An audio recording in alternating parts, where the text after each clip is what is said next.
Aboard the orbital defense station Aegis Prime, Commander Jonathan Reynolds surveyed the expanse of space from the command deck, his eyes scanning the monitors for any irregularities. Lieutenant Kyle Stevens, his second-in-command, broke the silence with a sharp intake of breath. "Commander, we have an anomaly on the long-range sensors," Kyle announced, his fingers flying over the console to bring up the data. Jonathan approached, squinting at the screen. "Define anomaly, Lieutenant." "It's massive, sir. Nothing we've seen before. It just appeared from nowhere," Kyle replied, the confusion evident in his voice. "Visuals now," Jonathan commanded. The main screen flickered and displayed a colossal vessel of unknown origin, its hull bristling with what could only be weapons. "Have they made any moves?" Jonathan asked, his voice steady. "No aggressive maneuvers, sir, but they are on a direct course for Earth."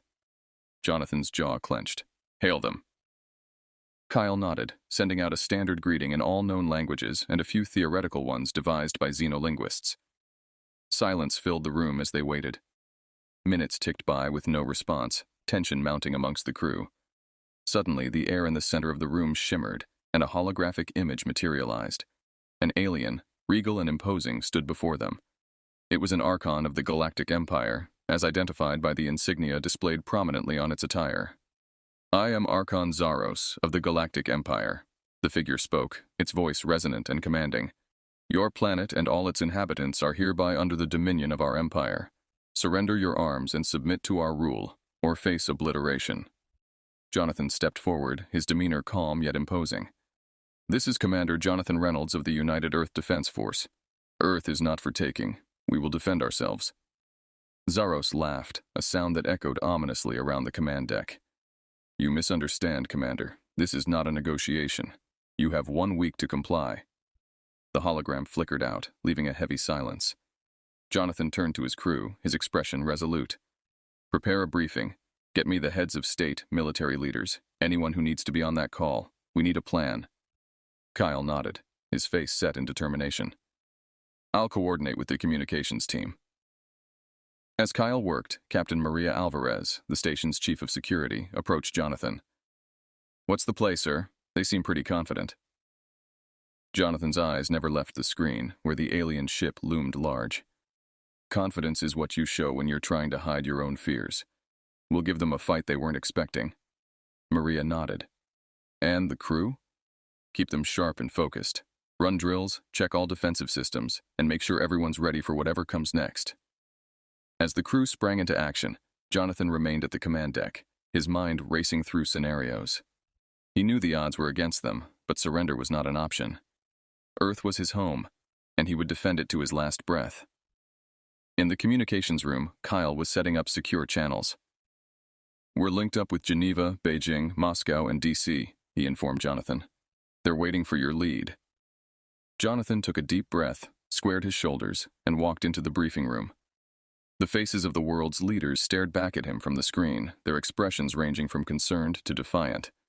"Ladies and gentlemen," he began, his voice clear and authoritative, "we have a situation."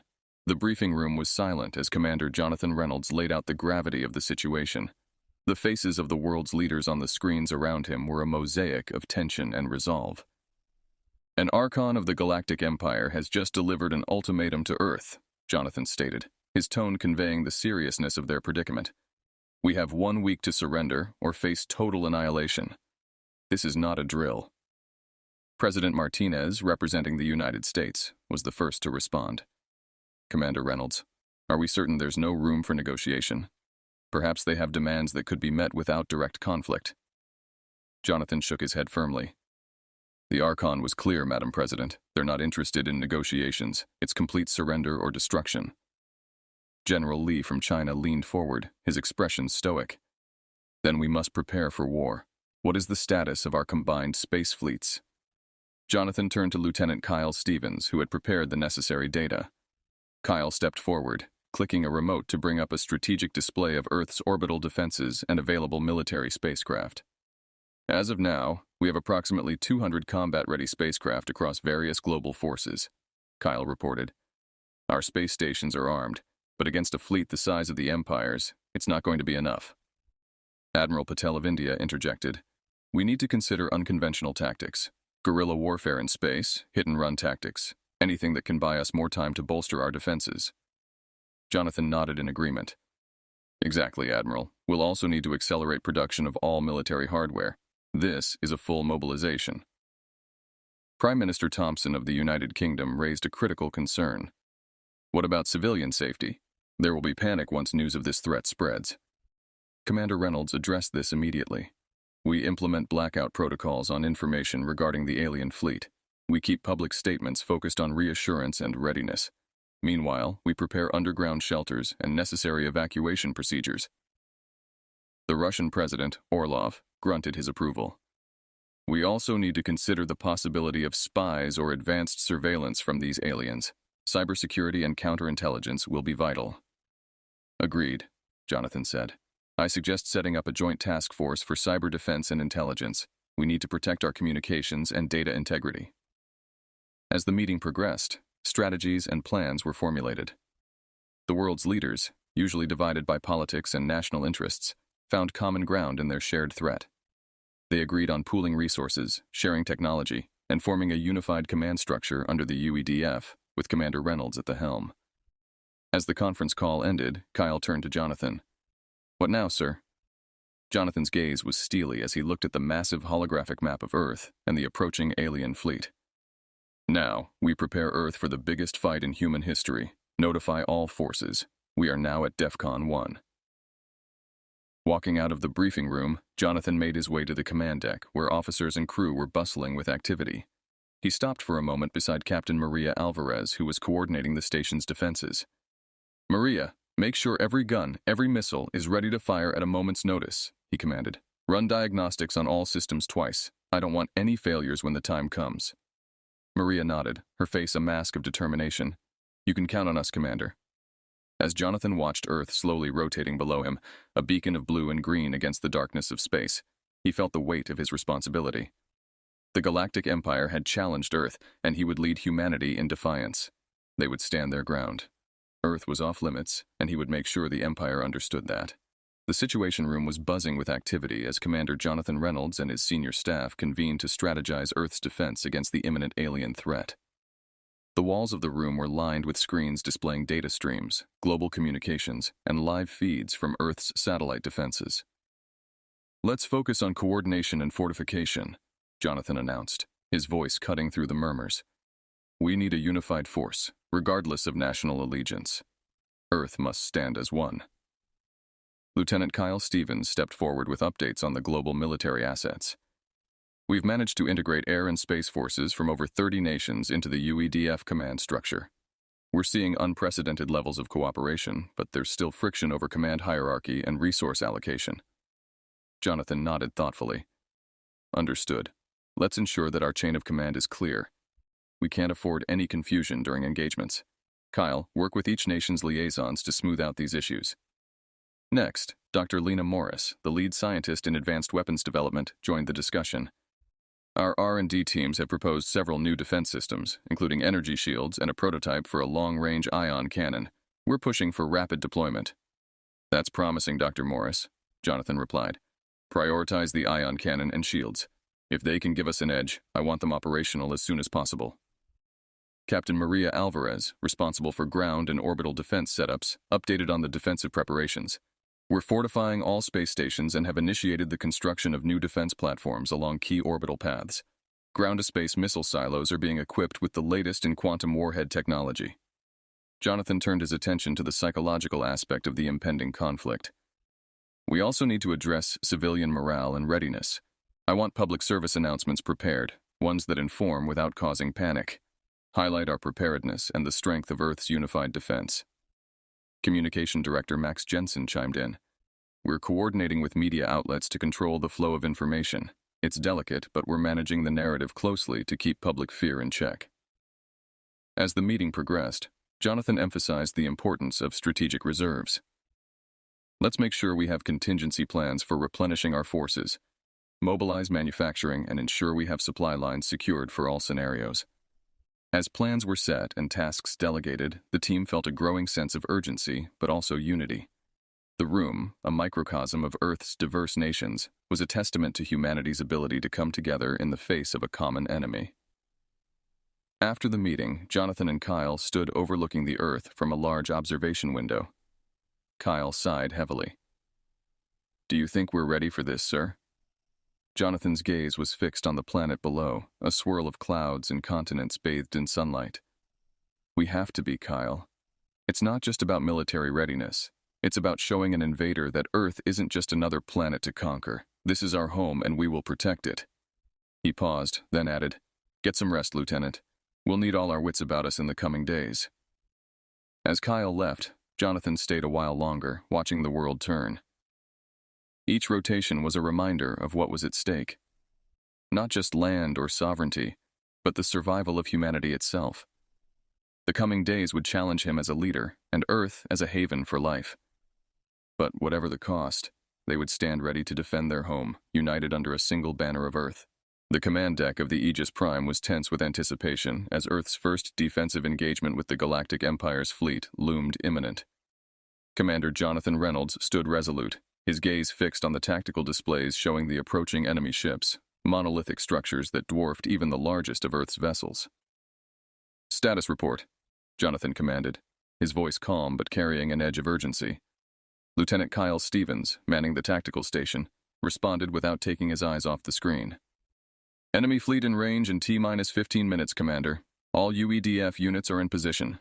Weapons systems at full readiness."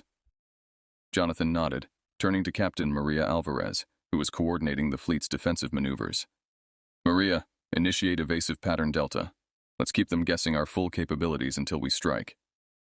"Aye, Commander," Maria acknowledged, quickly relaying orders to the fleet.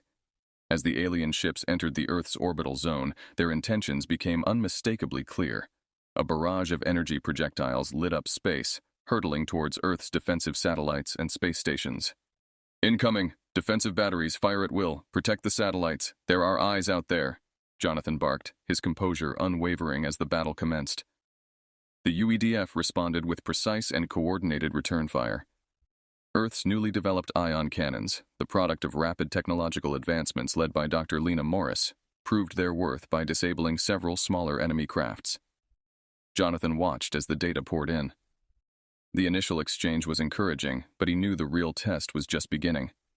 "Kyle, deploy the drone squadrons. Target their main artillery units. Let's give them a little surprise." Kyle executed the commands, and soon, swarms of drones buzzed through space, darting towards the larger enemy ships. The drones, equipped with explosive charges, latched onto their targets, crippling the alien artillery with well-timed detonations. The Galactic Empire, realizing they were not facing a primitive enemy, escalated their assault. A massive capital ship moved forward, its cannons charging for a devastating blow. "Commander, they're preparing a concentrated fire strike. It could take out our primary defense grid," Kyle warned, his voice tense. "Time to use the big guns then. Maria, order all ships to fall back to secondary positions and bring the hammer online," Jonathan said, referring to a top-secret orbital weapon capable of unleashing a massive electromagnetic pulse designed to disable electronic systems. Maria relayed the orders, and as the UEDF fleet tactically retreated, the hammer charged up. With a nod from Jonathan, the weapon unleashed a torrent of electromagnetic energy, enveloping the alien capital ship. The effect was immediate. The ship's systems faltered, its cannons went dark, and it drifted aimlessly, a giant disabled in the void. "Direct hit! The capital ship is neutralized, at least temporarily," Kyle shouted over the din of the command deck, a grin breaking through the tension. Jonathan allowed himself a moment of satisfaction before turning back to the tactical display. "Keep pressing, everyone. This battle isn't over yet. Push them back out of our orbital space." The rest of the fleet took heart from the success of the hammer strike, renewing their efforts with vigor. Under Jonathan's leadership, Earth's forces managed to repel the initial invasion, securing a hard-fought victory in this first major confrontation. As the remnants of the alien fleet retreated to regroup, Jonathan assessed the damage and the morale of his crew. They had won this battle through ingenuity and bravery, but the war was far from over. "Excellent work today, everyone. Let's make sure we're ready for their next move. This war will ask much of us all," Jonathan stated, already focusing on the next challenges they would face. Earth had held firm. The message was clear. Humanity would not surrender its home without a fight. In the aftermath of the first skirmish, the command center on Aegis Prime buzzed with a mix of relief and renewed urgency. Commander Jonathan Reynolds, aware that the victory was only temporary, convened his top advisors to debrief and strategize for the anticipated next wave of attacks. "Let's not kid ourselves. This was just the opening move," Jonathan began, addressing his team in the Situation Room. "The Galactic Empire will come back harder. We need to be ready. Are there any new developments on the weapons front?" Dr. Lena Morris, leading the scientific research team, responded with a cautious optimism. "We've made a breakthrough that might give us more than just advanced weapons. We've discovered historical artifacts suggesting previous alien visitations, possibly predating known history. These artifacts contain technology that, if deciphered, could leapfrog our current capabilities." Jonathan leaned forward, intrigued. "Explain." "Underneath the surface of several archaeological sites, we found what appear to be remnants of ancient defense mechanisms, not of human origin. They're powered by a type of energy that doesn't match any existing models in modern physics," Lena explained. Captain Maria Alvarez chimed in, her tactical mind racing. "If we can harness this technology, it could change the playing field. What's the timeline for deployment?" Lena hesitated. "It's unpredictable. This technology is unlike anything we've ever seen. But with the right resources, we could potentially have something operational in a matter of weeks." Jonathan nodded, making a decision. "Do it. Pull in whatever resources you need. This could be our best shot at leveling the playing field." As Lena hurried out to initiate the project, Jonathan turned his attention to Lieutenant Kyle Stevens. "Kyle, I want you to work closely with Lena. Make sure her team gets immediate access to anything they need. We can't afford delays." "Understood, Commander," Kyle replied, his expression determined. With preparations underway, Jonathan took a moment for a quieter conversation with an old friend and mentor, General Carter, who had been instrumental in setting up Earth's orbital defense system. "John, you know we've been through scrapes before, but this one feels different," Carter remarked, looking out at the stars. "It is different," Jonathan agreed, "but I think we're onto something that could really give us an edge. Lena's team might just pull a rabbit out of a hat with this ancient tech." Carter nodded thoughtfully. "I've seen a lot in my days, but nothing quite like this. Just make sure we're ready for anything. These aliens aren't going to take kindly to being pushed back." Jonathan's eyes were steely as he responded, "We'll be ready. We have to be." In the following days, the research into the ancient technology became the top priority. Teams of archaeologists, physicists, and engineers worked around the clock, decoding symbols and testing theories. Back on Aegis Prime, Jonathan oversaw the fortification of Earth's defenses, drawing on every available resource and rallying his troops. The weight of humanity's survival hung heavily on his shoulders, but the breakthroughs promised by Lena's discoveries offered a glimmer of hope. As Earth rotated silently below, its fate uncertain, Jonathan felt the enormity of his role. Not only was he tasked with defending his home from an alien threat, but he was also on the cusp of unlocking secrets that bridged the gap between past and future. This war, he realized, was not just about survival, but about the legacy of humanity itself. Commander Jonathan Reynolds stood before a large, illuminated tactical display, the light casting stark shadows across his determined face. The command center on Aegis Prime was abuzz with activity, as Earth's defense forces prepared for a bold counteroffensive against the Galactic Empire. "Lena, what's the status on the ancient technology integration?" Jonathan's voice cut through the low hum of conversations and electronic beeps. Dr. Lena Morris looked up from her console, a trace of excitement in her eyes. "We've made significant progress, Commander. We've successfully integrated the ancient energy source into our new prototype ship, the Valkyrie. It's equipped with a weapon system unlike anything we've ever deployed." Jonathan nodded, a sense of urgency evident in his gesture. "Prepare the Valkyrie for immediate launch. Kyle, you're with me on this mission. We're going to take the fight directly to them." Lieutenant Kyle Stevens acknowledged with a firm nod, his expression resolute. "Yes, sir. It's time they learned Earth isn't just going to sit back and defend." As the preparations for the counteroffensive were finalized, Jonathan and Kyle suited up and boarded the Valkyrie. The ship hummed with a palpable energy, the ancient technology seamlessly fused with modern engineering. Captain Maria Alvarez radioed in from Aegis Prime as they prepared for launch. "Commander, all systems are green. Good luck out there. Give them hell." Jonathan offered a grim smile. "Thanks, Maria. Keep the fort strong. We'll be back soon." With that, the Valkyrie shot out of the station's docking bay, its engines a blur of brilliant light. The counteroffensive had begun. In the depths of space, the Valkyrie approached the Galactic Empire's forward operating base, a sprawling complex of ships and weaponry. The Empire, not expecting an aggressive move from Earth so soon, scrambled to respond. "Ready the pulse cannon," Jonathan ordered, his eyes locked on the target. "Kyle, when I give the word, fire." Kyle readied the weapon system, the ancient technology pulsing with energy. "Ready, Commander." Jonathan watched as the enemy ships began to converge on their position. "Now, Kyle." The pulse cannon unleashed a torrent of energy, a dazzling beam of light that cut through space and struck the enemy base. The impact was immediate and devastating, setting off a chain of explosions across the complex. As chaos ensued within the enemy ranks, Jonathan maneuvered the Valkyrie through the debris, dodging return fire and targeting critical infrastructure. "Keep hitting them hard. They weren't prepared for this." The Valkyrie's agility and firepower allowed them to inflict significant damage. Jonathan and Kyle worked in perfect unison, their years of training and experience evident in every move. After a fierce engagement, the Valkyrie pulled back, its mission accomplished. The enemy base was severely crippled, giving Earth's forces a much-needed advantage. As they returned to Aegis Prime, cheers greeted them. The counterattack had been a success, a testament to human ingenuity and bravery. But Jonathan knew this was just one victory in what would be a long war. "We've shown them we can strike back," Jonathan addressed his crew upon their return. "But stay vigilant. The Empire will retalize. We need to be ready for anything." The crew nodded, their morale boosted by the successful mission. Earth had not only defended itself, but had also taken the fight to the enemy. It was a critical step in the war, one that would have significant repercussions in the battles to come.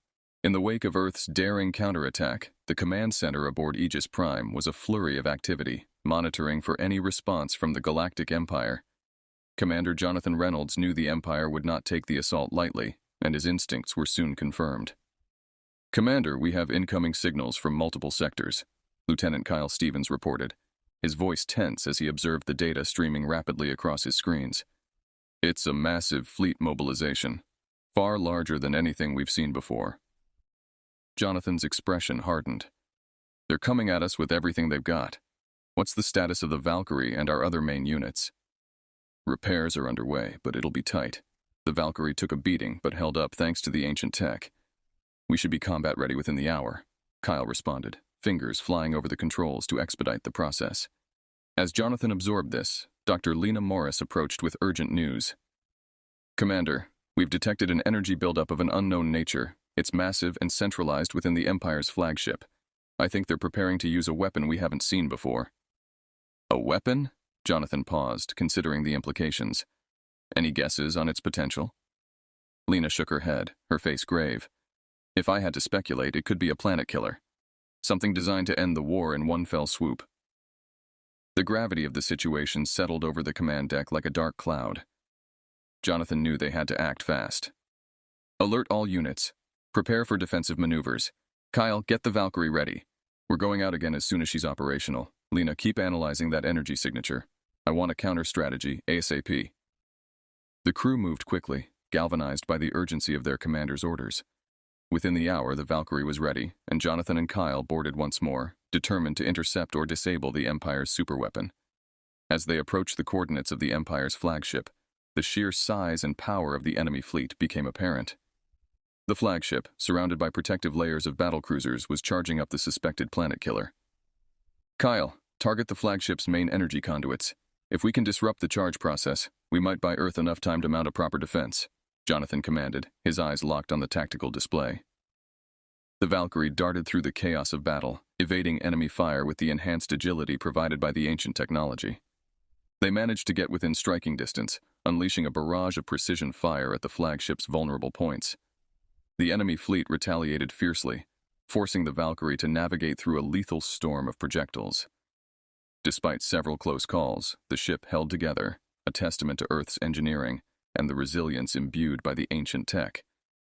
With a final, desperate maneuver, the Valkyrie's weapons found their mark, hitting the energy conduits and causing a massive feedback loop. The flagship's weapon system overloaded, the buildup of energy erupting in a spectacular explosion that consumed the ship and several of its escorts. Breathing heavily, Jonathan and Kyle watched as the threat was neutralized, but their victory was tempered by the knowledge of the heavy toll the battle had taken on Earth's defenses. "We did it, Commander. The weapon. It's gone," Kyle said, relief evident in his voice. Jonathan nodded, his gaze still fixed on the debris field where the flagship once loomed. "Let's head back, Kyle. There's much to do. The war isn't over yet, but today we've shown them Earth won't go down without a fight." The return to Aegis Prime was somber yet determined. Earth had survived the Empire's brutal retaliation, but the war was far from over. As they docked, Jonathan knew the coming days would require even more from them all. More courage, more resilience, and more sacrifice. But for now, Earth remained free, its people united in their common cause. Back on Aegis Prime, Commander Jonathan Reynolds quickly convened a war council. The command center was packed with military leaders, engineers, and scientists, all focused on the screens showing the remnants of the alien flagship and the disarray among the remaining enemy forces. Despite their significant victory, the mood was solemn. Everyone knew the Galactic Empire would regroup for one last, desperate assault. "Reports indicate the enemy is consolidating what remains of their forces," Lieutenant Kyle Stevens announced, his voice steady despite the weight of exhaustion. "They're preparing for what could be a final push. Their numbers are diminished, but still formidable." Jonathan nodded, absorbing the information. "We've bought ourselves a crucial advantage, but we're not out of the woods yet. Our defenses have taken a heavy toll. We need a plan that ends this, once and for all." Dr. Lena Morris chimed in, her expression intense. "The destruction of their flagship has caused significant disruption in their command structure. They're vulnerable. This might be our chance to strike directly at their leadership." "That's our play, then," Jonathan decided quickly. "We'll prepare a full assault on their command core. If we take out their leaders, it could break their will to fight." Plans were drawn up rapidly, with every unit and weapon system coordinated for a synchronized strike. The Valkyrie was once again at the heart of the operation, with Jonathan and Kyle leading the charge. The crew aboard Aegis Prime worked feverishly to prepare. Every available ship was armed and manned, every piece of technology tuned to peak performance. Earth's people, united by the imminent threat to their planet, watched and waited, their hopes riding with the brave souls who took to the stars to defend them. As the UEDF fleet positioned itself, the enemy forces began their advance, their movements erratic but determined. The battle commenced with a fury, space lighting up with the blaze of weapons fire. The Valkyrie, agile and deadly, pierced through the chaos, its sights set on the heart of the enemy's command. "Kyle, prepare to breach their defenses. I'll cover you," Jonathan ordered, piloting the Valkyrie with expert precision. They dodged a barrage of fire, closing in on the enemy's command ship. With a skilled maneuver, they breached the hull, and Jonathan and Kyle, along with a select team, disembarked in full combat gear. The corridors of the alien ship were a maze of strange architecture and flickering lights, the air thick with tension. They encountered fierce resistance. Alien soldiers, desperate to protect their command, fought with a ferocity born of fear and determination. But Jonathan and his team pushed forward relentlessly, driven by the knowledge that Earth's survival hung in the balance. Finally, they reached the command center, where the enemy leaders coordinated their faltering efforts. A fierce battle ensued, energy weapons clashing with the advanced armor of Jonathan's team. Amidst the chaos, Jonathan found himself face to face with the enemy commander, an imposing figure armored in ornate battle gear. The duel was intense, each combatant expertly wielding their weapons in a deadly dance. Jonathan, his resolve steel hard, finally saw his opening and took it, his weapon finding its mark. The enemy commander fell, signaling the collapse of their morale and order. With the enemy command neutralized, the remaining forces, now leaderless and confused, began to falter. Seeing this, the UEDF pressed their advantage, sweeping through the enemy ranks with renewed vigor. The battle turned decisively in Earth's favor. As the last of the enemy forces were subdued or retreated, Jonathan and his team made their way back to the Valkyrie. The return journey was quiet, each member of the team lost in their thoughts, the weight of their sacrifice and the cost of victory heavy on their hearts. Upon their return to Aegis Prime, they were met with jubilation. Earth had been saved, its people united as never before in history. The Galactic Empire, having underestimated the resilience and ingenuity of humanity, had been repelled. Jonathan stood before his crew and the live feeds broadcasting to Earth, his voice resonant as he spoke. "Today, we have defended our home, our way of life, and our future. Let this victory be a message to the cosmos. Earth is off limits. As celebrations began, Jonathan looked out at the stars, reflective. The war was over for now, but the future was unwritten. Earth would remain vigilant, ready to defend its freedom against any who might threaten it again.